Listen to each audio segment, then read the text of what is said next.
To you, I owe my wonderful life.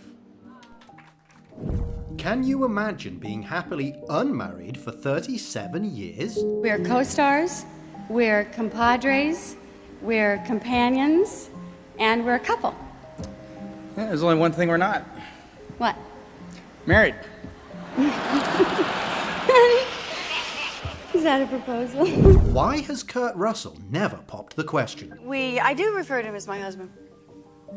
If Goldie wanted to get married, I'd get married to her like that and vice versa. You know, Kurt and I both feel that way. If you leave the door open, you'll never walk out of it.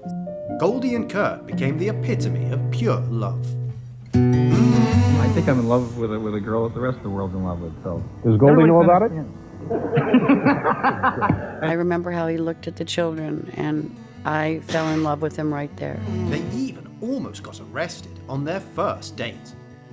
The next thing I know, there's flashlights around the room, and you know, she and I are kind of, whoa, what's that?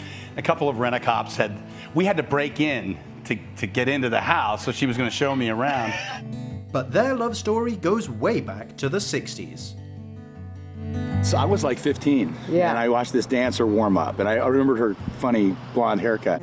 And that's where I saw him for the very first time, and little did I know what our fate would be. How did Kurt and Goldie really meet each other? And what is the secret to their long-lasting union?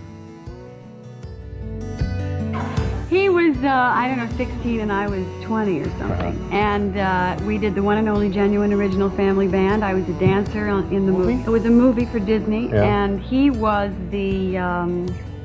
one of the boys in the band and in the family.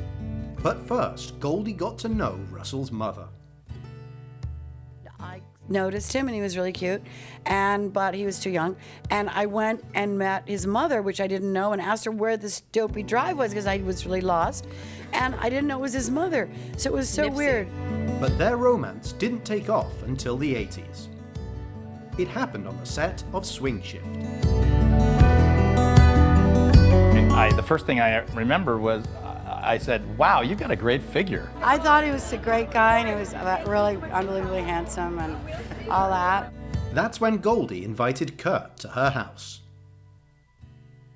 But they had to break in because it was being renovated. And as soon as they got to the bedroom... You know, there's a light shining on us. And the cops were pointing lights at us. And we were both like, she said, easy guys, I own the house. It's in my house, it's okay. And they kind of looked at us and said, why don't you get a hotel room? They've been inseparable ever since. But a wedding was never on their mind. I mean, we've been married before, it didn't work, so why do it again?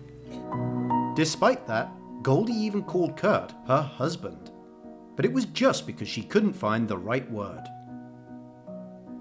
I'm tired of calling him, what's his name? I mean, we said, well, what do we call each other, honey? Well, live-in lover? Goldie thinks that marriage makes you dependent.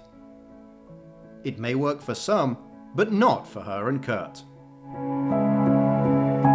When you don't have to put that on, and you really can come out with all of who you are, with all of your likes and dislikes, and all of your things that you approve of and you disapprove of, and you have the freedom to say it, because you have the freedom to survive. This freedom made them a stronger couple.